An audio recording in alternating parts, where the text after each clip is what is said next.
High friends, welcome to my channel Deepali's. বন্ধুরা, তোমরা সবাই কেমন আছো? নিশ্চয়ই খুব খুব ভালো আছো। আমিও মোটামুটি আছি।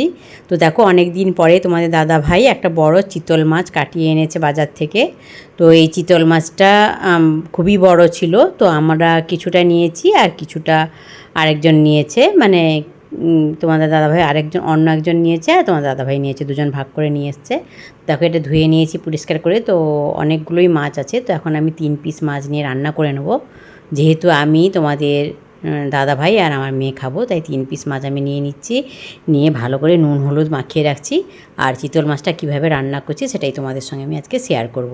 তো পুরনো বন্ধুদের অসংখ্য ধন্যবাদ, তোমরা আমার সঙ্গে আছো, এইভাবে সারা জীবন আমার সঙ্গে থেকো। আর নতুন বন্ধুদের বলছি, যারা আমার চ্যানেলটা ভিজিট করতে আসছো তারা আমার চ্যানেলটাকে সাবস্ক্রাইব করে থেকে যেও, আর বেল আইকনটা অবশ্যই ক্লিক করে দিও, যাতে আমার ভিডিওগুলো দেওয়ার সঙ্গে সঙ্গে তার প্রথম নোটিফিকেশান তোমাদের কাছে চলে যায়। তোমরা আমার সঙ্গে থাকো, আমিও সারা জীবন তোমাদের সঙ্গে আছি। তো দেখো, এখানে আমি এই চিতল মাছ 3 পিস নিয়ে নিলাম। নিয়ে ওটা নুন হলুদ মাখিয়ে রেখেছি। তারপর এখানে একটা বাটনা করে নিচ্ছি। তো দুরকমভাবে বাটনা করব। প্রথমে কিছুটা পেঁয়াজ বেটে নিলাম। তারপর দেখো, একটা টমেটো, কিছুটা আদা কুচি আর 2টো কাঁচা লঙ্কা, আর দিয়ে দেবো ধনে গুঁড়ো। দেখো দিচ্ছি। তো দেখো, এই যে ধনে গুঁড়ো, কিছুটা ধনে গুঁড়ো, তারপরে দিয়ে দিচ্ছি কিছুটা জিরে গুঁড়ো, জিরে গুঁড়ো দিয়ে দিলাম।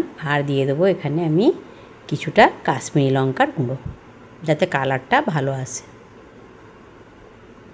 দেখো দিয়ে দিলাম। দিয়ে এটাকে আমি এখন একটা পেস্ট বানিয়ে নেব।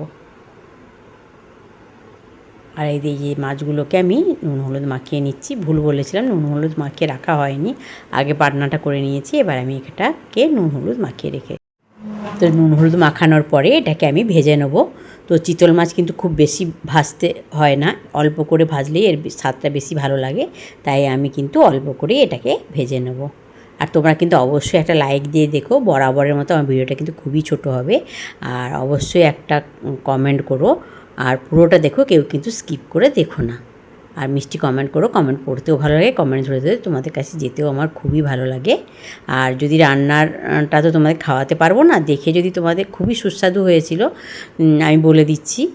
আর যদি ভালো লাগে তোমরাও একবার রান্না করে খেও, আর বন্ধুবান্ধব আত্মীয়স্বজনদের সঙ্গে শেয়ার করো, যাতে তারাও এইভাবে চিতল মাছে রান্না করে খেতে পারে। তো দেখো, আমার মেয়ে এখানে বাটনাগুলো একটা বাটিতে দিয়ে দিচ্ছে, আর আমি এখানে মাছটাকে হালকা করে ভেজে নিচ্ছি কড়াইতে। তো হালকা করে এপিট ওপিট করে কিন্তু ভেজে নেবো, খুব বেশি কড়া করে ভাজবো না। তো দেখো, আর এখানে ওই যে পেঁয়াজটা যেটা বেটে নিয়েছিলাম, ওটা থেকে আমার মেয়ে ওর রসটা বের করে দিচ্ছে। রসটাই আমার লাগবে। আর ওই যে পেঁয়াজটা যেটা মানে রসটা বের করে যে বাকি পেঁয়াজটা থাকলো, ওই পেঁয়াজটা কিন্তু আমি রান্নাতেই লাগিয়ে দেবো, ওটাকে আমি নষ্ট করব না। তো দেখো, মাছগুলো এপিট ওপিট উল্টে দিচ্ছি। আমার মাছের রান্না হয়ে যাবে। আর একটু এই দেখো হয়ে গেল, আমি আর বেশি কিন্তু ভাজবো না।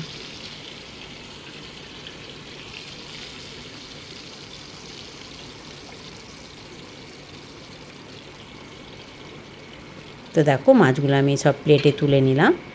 তারপর যেই তেলটা থাকলো এই তেলটাতেই কিন্তু আমার রান্না হয়ে যাবে, আর তেল লাগবে না।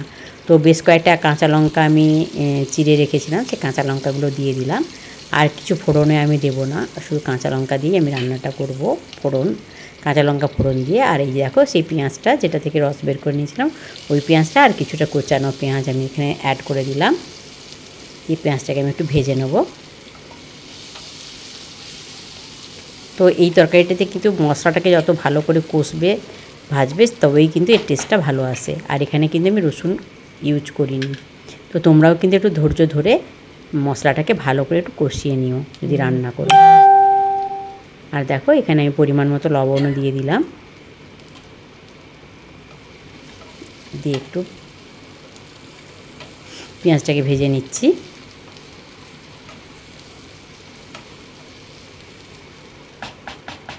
তো দেখো, পেঁয়াজটা আমার ভাজা হয়ে গেছে, কালারটা চেঞ্জ হয়ে গেছে।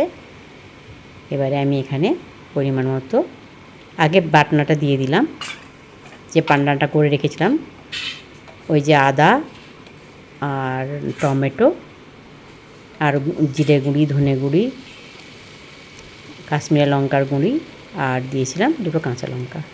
সেই বাটনাটাও দিয়ে দিলাম, আর দিয়ে দিলাম ওই পেঁয়াজের রসটা।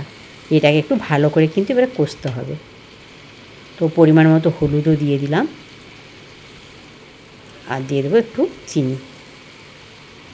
তো চিনিটা তোমরা রান্না করলে দিও, কেননা এতে টেস্টটা আরও সুন্দর আসে।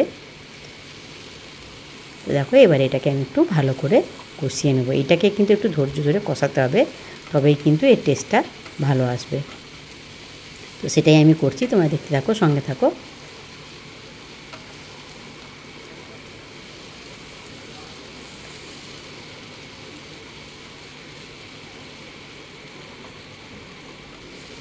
আর লঙ্কাগুলোকে আমি একটু খুন্তি দিয়ে চেপে দিচ্ছি, যাতে ওর থেকে ঝালটা ঝোলের মধ্যে চলে আসে। এটা একটু ঝালঝালি বেশি ভালো লাগে আমাদের।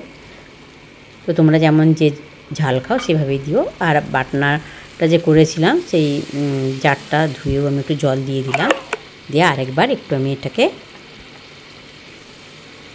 কষিয়ে নেব।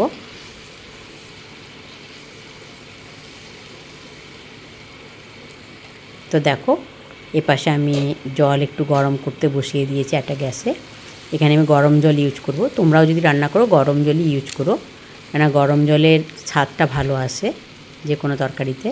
তো আমি এখানে আলু দিতেই পারতাম, তোমরা কিন্তু পারলে আলু দিও, খেতে আরও বেশি ভালো লাগবে।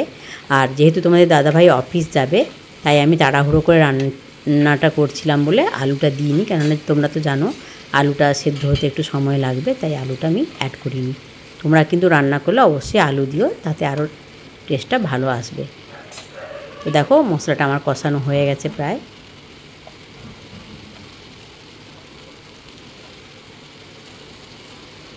তো মশলাটা থেকে এবার তেল কিন্তু ছেড়ে দেবে।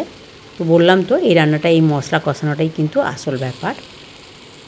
মশলাটা যত ভালো করে কষবে ততই কিন্তু ভালো। এবারে আমি জল দিয়ে দিচ্ছি, পরিমাণ মতো জল দেব।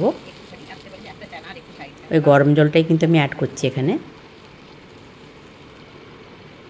তো দেখো আমার পরিমাণ মতো জল দিয়ে দিলাম। আর যেহেতু আলু নেই, বুঝতেই পেরেছো এখানে সেদ্ধ হওয়ার কিছু নেই, শুধু মাছগুলো আমি একটু কম ভেজেছি, ওটাই একটু যা সেদ্ধ হতে সময় লাগবে, নাহলে আর কোনো ব্যাপার নেই। তো মাছগুলো আমি দিয়ে দিলাম, দিয়ে এবার আমি ঢাকা চাপা দিয়ে দেবো। তো তার আগে দুটো কাঁচা লঙ্কা, চেরা কাঁচা লঙ্কা আমি দিয়ে দিলাম, দিয়ে এবার এটা আমি ঢাকা চাপা দিয়ে দিচ্ছি। তো দেখো কিছুক্ষণ পরে ঢাকা চাপাটা তুলে নিয়েছি। এবারে মাছগুলোকে আমি হালকা উল্টে দেবো। এক পিঠটা সেদ্ধ প্রায় হয়ে গেছে, আর এক পিঠ উল্টে দিচ্ছি, দিলেই কিন্তু আমার মাছটা সেদ্ধ হয়ে যাবে। ঝোলটা একটু মরবে। তো দেখো আরেকবার ঢাকা চাপা দিয়ে দেবো। তো এইদিকে তোমাদের দাদাভাই কিন্তু তাড়া লাগিয়ে দিয়েছে, বলছে যে খুব তাড়া আছে, অফিস যেতে দেরি হয়ে যাচ্ছে, তাই ওকে কিন্তু এই রান্নার এই সময়টাই আমি ওকে ঝোলটা দিয়ে দিলাম। তো বাকি রান্নাটা আর একটু সময় লাগবে। তো ওকে যেহেতু আলু ছিল না, তাই সেদ্ধর ব্যাপার নেই, মাছটাই শুধু। তো দেখো বন্ধুরা, ওই যে চিতল মাছের রান্নাটা করলাম ওটা দিয়ে দিলাম। তোমাদের দাদাভাইকে খেয়ে বলবো কেমন হয়েছে। হ্যাঁ ভালো হয়েছে, ভালো হয়েছে। পড়ে যেতে পারে।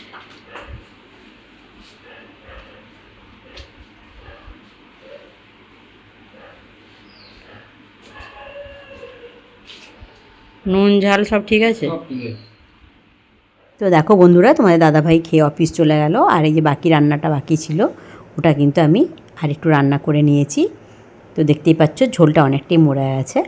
তো এবার আমার রান্নাটা কমপ্লিট হয়ে গেছে। এবার আমি যেমন সবসময় কাছ থেকে তোমাদেরকে একটু রান্নাটা দেখিয়ে দিই, ওইভাবে দেখিয়ে দিচ্ছি, দিয়ে ফাইনাল লুকটা দেখিয়ে দেবো। তো আমি কিন্তু আজকে মেয়ের খাওয়ার সময় ভিডিও করতে পারিনি, তাই ওর রিভিউটা নেওয়া হয়নি, কিন্তু খেতে কিন্তু খুবই ভালো হয়েছিল, টেস্টি হয়েছিল। এই দেখো এটা ফাইনাল। দেখলে ওই যে চিতল মাছের মানে ঝোলটা করলাম, তরকারিটা করলাম, তো ওটা খুবই ভালো হয়েছে।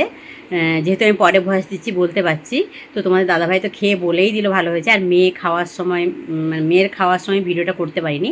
তো তোমরাও কিন্তু ইচ্ছে হলে এইভাবে চিতল মাছের রান্না করে খেতে পারো। সবাই খুব খুব ভালো থেকো, সুস্থ থেকো, সাবধানে থেকো, আর আমার সঙ্গে থেকো। আমি সবসময় তোমাদের সঙ্গে আছি। Good afternoon, by.